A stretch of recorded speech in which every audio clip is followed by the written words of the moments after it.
press the bell icon on the YouTube app and never miss an सभी को जय हिंद दोस्तों, आप सभी का हार्दिक स्वागत है जय हिंद रिएक्शंस पर। आशा करता हूं कि आप सभी लोग बहुत अच्छे होंगे। तो आज हम एक बहुत इंपॉर्टेंट और एक इंटरेस्टिंग वीडियो देखने जा रहे हैं जिसमें आप देखेंगे पाकिस्तान की मशहूर पत्रकार और हम सबकी चहेती आरजू काज़मी जी और उनके स्पेशल गेस्ट होंगे भारत के बहुत ही मशहूर और जाने पहचाने पत्रकार आलोक रंजन जी, जो बहुत ही जबरदस्त नॉलेज रखते हैं। तो ये वीडियो बहुत इंटरेस्टिंग होगी और ये दोनों डिस्कस करेंगे भारत और पाकिस्तान रिश्तों पे और हाल ही में जो शहबाज शरीफ ने भारत के आगे गुहार लगाई है और भारत के प्रधानमंत्री मोदी जी से टेबल टॉक्स करने के लिए एक प्रस्ताव दिया है उसके ऊपर। तो ये वीडियो बहुत इंटरेस्टिंग होगी, इसे अंत तक देखें और चैनल पर नए हैं तो चैनल को सब्सक्राइब कर दें।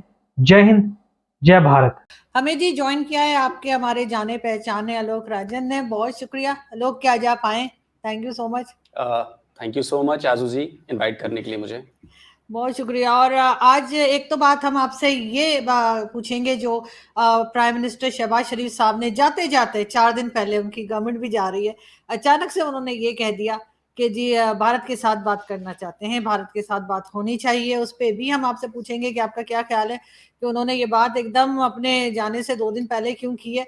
और साथ साथ आपके यहाँ एक हंगामा है, मुसलसल चलते आ रहे हैं, कभी कुछ होता है कभी कुछ, और अभी फिर हिंदू मुस्लिम फसादात जो है वो हम देख रहे हैं। तो उसकी क्या वजह है? क्या इलेक्शन नजदीक आ रहे हैं, इस वजह से इस किस्म की चीजें देखने को मिल रही हैं, या ये रूटीन में वैसे भी होता रहता है और हमें पता नहीं लगता? जी तो सबसे पहले हम शहबाज शरीफ की बात कर लेते हैं। इसमें मैं बताऊंगा कि इलेक्शन तो खैर इलेक्शन आ ही रहे हैं, इलेक्शन से पहले थोड़ी बहुत चीजें ऐसे होती हैं, लेकिन ये जो मेवात वाली बात है ये थोड़ी पुरानी बात है, तो मैं आपको इसके पीछे की थोड़ी कहानी भी समझाऊंगा। लेकिन पहले आते हैं जी शहबाज शरीफ साहब पर, क्योंकि वो उन्होंने ज्यादा बड़ी बात कही है। हालांकि ये पहली बार नहीं हुआ है, आपको याद होगा कि शायद 6 महीने पहले ही उन्होंने अल अरबिया पर एक इंटरव्यू दिया था, उसमें भी ये बात कही थी कि भाई हम बातचीत करेंगे और भारत के साथ जो लड़ाइयां हमारी हुई है उससे हमने सबक सीखा है और हम बातचीत करेंगे, जरूर करेंगे, शांति से रहना चाहते हैं हम, और हम कश्मीर मुद्दे पर भी बातचीत को तैयार हैं। और एक बार फिर से ये उन्होंने कहा। तो मैं एक बार जरा वो पढ़ के समझा देता हूं कि एग्जैक्टली शहबाज शरीफ साहब ने क्या कहा है। उन्होंने कहा है कि जी हमारे मन में किसी के खिलाफ कुछ भी नहीं है, हमें अपना ख्याल रखना है, हमें अपने देश का निर्माण करना है, यहां तक कि पड़ोसी के साथ भी हम उनसे बात करने को तैयार हैं। पड़ोसी, ध्यान दीजिएगा, बशर्ते पड़ोसी टेबल पर गंभीर मुद्दों पर बात करने के लिए गंभीर हो, क्योंकि युद्ध अब कोई विकल्प नहीं है। तो आरजू जी, पहली बात कि किस पड़ोसी से बात करेंगे, क्योंकि वॉर लाइक सिचुएशन तो शायद आपकी अफगानिस्तान की तरफ से उस वाले बॉर्डर पे ज्यादा है। तो अगर शहबाज शरीफ साहब को बातचीत करने की ये बात कहनी थी तो नाम ले लेते भाई, इंडिया का नाम लेने में कोई शर्म तो नहीं आनी चाहिए भाई की बातचीत में। लेकिन थोड़ी सी मुझे हैरानी हुई कि भाई नाम नहीं लिया। चलिए अगर भारत की तरफ से नाम नहीं लिया जाता है तो हुआ तो होता है कि चलो इग्नोर कर रहा है भारत और हमें उस लीग में नहीं समझता। लेकिन चूंकि पाकिस्तान की जरूरत है, अभी स्टेबिलिटी बहुत ज्यादा जरूरत है पाकिस्तान की, तो मुझे लगता है कि उनको नाम लेने में कोई हिचक नहीं आनी चाहिए थी भारत के साथ। तो पहली बात की मुझे आप ये बताइए कि क्या वाकई वो भारत के साथ ही बातचीत करने की बात कर रहे थे? जी हाँ, बिल्कुल, मुझे लग रहा है भारत की ही बात कर रहे थे, क्योंकि अफगानिस्तान में उस तरह की बात कर नहीं सकते, वहां आपको पता है किस किस्म के लोग रहते हैं, तो इसलिए वहां वो इस किस्म की बातें नहीं करते। चलिए, भारत के साथ बातचीत की बात करना चाहते हैं, लेकिन ये बताइए कि भारत के साथ बातचीत मतलब कैसे होगी? शहबाज शरीफ बात कर लेंगे, उससे बात हो जाएगी, या उसमें सेना की भी इन्वॉल्वमेंट होगी, या उसमें एजेंसीज की इन्वॉल्वमेंट होगी? क्योंकि सबसे बड़ा जो संकट है ना, अगर भारत के लिहाज से मैं बात करूं तो भारत किससे बात करे? आपके यहाँ गवर्नमेंट टिकती नहीं है, जैसा कि आपने कहा कि 4 दिन में उनकी गवर्नमेंट चली भी जानी है। तो अब बताइए कि भारत किससे बात करेगा? उस गवर्नमेंट से जो 4 महीने, कभी 2.5 साल, कभी 3 साल चलती है। मतलब कि पॉलिटिकल लीडरशिप से कैसे बात करें, क्योंकि स्टेबिलिटी नहीं है पॉलिटिकल लीडरशिप में।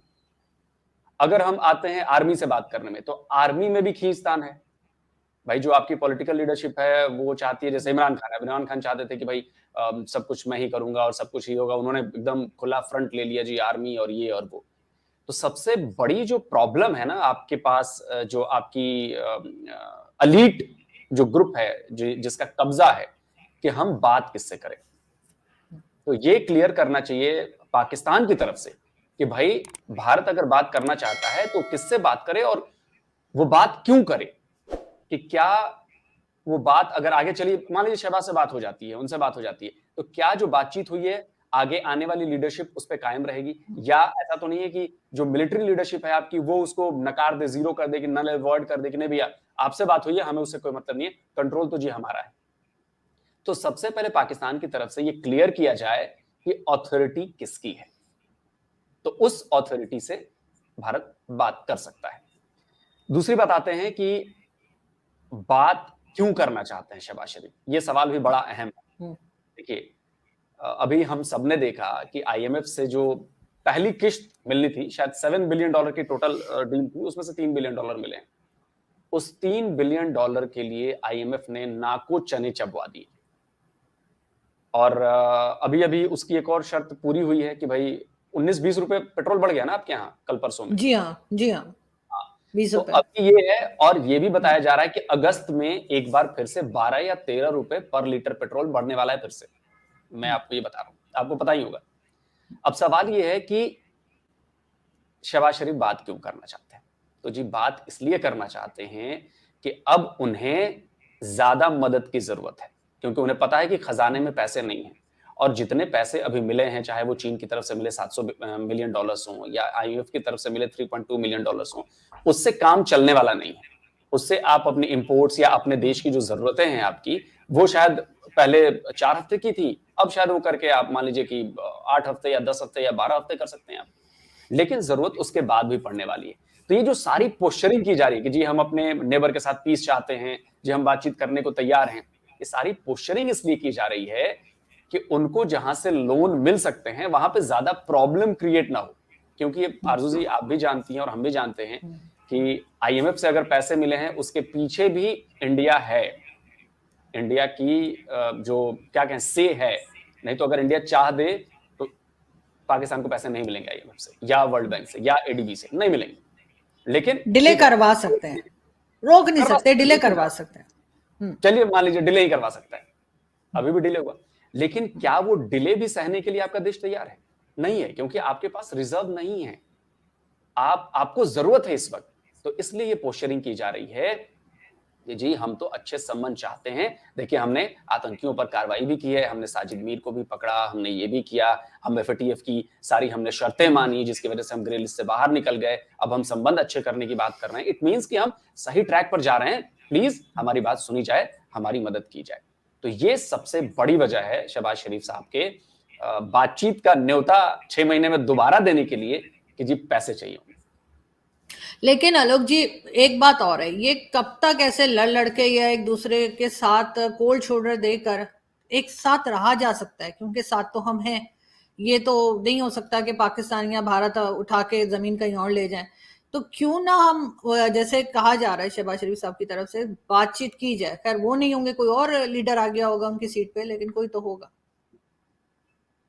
नहीं बिल्कुल सही बात है। अच्छा शहबाज शरीफ साहब ने बातचीत की बात की, लेकिन उसके साथ उन्होंने इस बात की भी धमकी दी डायरेक्टली कि हम न्यूक्लियर पावर है।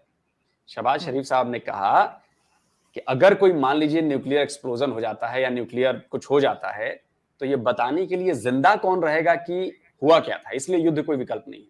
अच्छा एक बात बताइए, आप शांति की बात करना चाहते हैं भारत से, आप भारत से बातचीत करना चाहते हैं, ये क्या तुक है कि आपको न्यूक्लियर वॉर की याद दिलानी पड़ी, आपको ये बताना पड़ा कि जो न्यूक्लियर वॉर हेड्स हैं हमारे, ये कोई तुक है क्या? आप न्यूक्लियर वॉर की धमकी देकर आप हमें ब्लैकमेल करना चाहते हैं कि जी आप हमसे बातचीत करो, नहीं तो अगर लड़ाई करोगे और ये करोगे तो अगली बार हम जी है हम तो शुरू कर देंगे न्यूक्लियर वॉर। न्यूक्लियर वॉर शुरू करेंगे। अच्छा इसी बीच में आपको याद दिला दूं, सिप्री की रिपोर्ट है, अभी पिछले साल, इसी साल आई है जून में, पिछले साल आपके यहाँ शायद 5 नए न्यूक्लियर वॉर हेड्स आपके आर्सेनल में ऐड हो गए। ऐसा नहीं है, भारत ने भी 4 या 5 नए वॉर हेड्स बनाए हैं। लेकिन सवाल यह है कि जहां पे आप अमन की बात करना चाहते हैं, जहां पे आप शांति चाहते हैं पड़ोसी देश के साथ, आप वहां पर न्यूक्लियर वॉर का जिक्र क्यों किया आपने? क्या तुक समझ में नहीं आई मुझे कि जब आपको बातचीत करनी है तो आप बात करिए, आप डेवलपमेंट की बात करिए, आप साथ मिलकर बात करिए, आप कहिए कि जी कश्मीर पर हम बातचीत करने को तैयार हैं। लेकिन न्यूक्लियर वॉर की बात कहां से आ गई कि जी अगर न्यूक्लियर वॉर हो जाती है तो कोई बताने के लिए जिंदा नहीं बचेगा? तो ये कोई तुक समझ में नहीं आई। और ये बातचीत का ये तरीका नहीं होता कि आप एक हाथ में न्यूक्लियर वॉरहेड की बात करें और दूसरे हाथ में आप बातचीत की बात करें।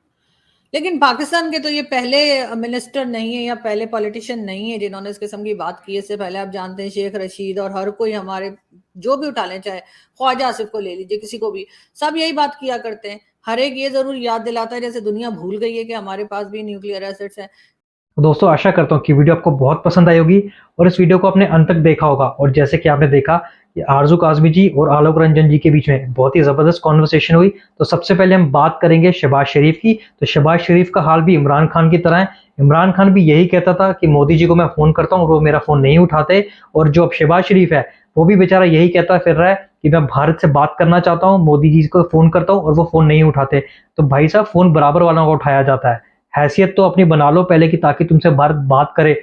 और मोदी जी आपको साफ-साफ जो है चेतावनी दे चुके हैं और ये क्लियर कर चुके हैं कि जिस दिन पाकिस्तान क्रॉस बॉर्डर टेररिज्म को बंद करेगा उसी दिन भारत जो है वो पाकिस्तान से बात करेगा। और वैसे भी किसी देश को ये तो मालूम होता नहीं है कि पाकिस्तान में बात किससे करनी है, पाकिस्तानी एजेंसी आईएसआई से, उनकी आर्मी से या फिर उनके प्रधानमंत्री से। वैसे तो उनके प्रधानमंत्री की कोई वैल्यू नहीं होती, पर फिर भी जो दुनिया को दिखाने के लिए उन्होंने वजीर आजम रखा है तो उससे बात करने का कोई फायदा नहीं है। तो इसलिए प्रधानमंत्री मोदी जी को भी अच्छे से मालूम है कि शहबाज शरीफ का फोन उठाने से कुछ नहीं होगा। तो आशा करता हूँ ये दोनों की कॉन्वर्सेशन आपको बहुत पसंद आई होगी, इंटरेस्टिंग लगी होगी। अगर वीडियो आपको पसंद आई तो इसे लाइक और शेयर जरूर कर दें और एक बार फिर चैनल पर नए हैं तो चैनल को सब्सक्राइब कर दें ताकि आपको इसकी लेटेस्ट और इंटरेस्टिंग वीडियोस देखने को मिलती रहे। तो चलिए फिर मिलेंगे ऐसी किसी मजेदार वीडियो में, तब तक आप लोग अपना ध्यान रखिए। जय हिंद, जय भारत।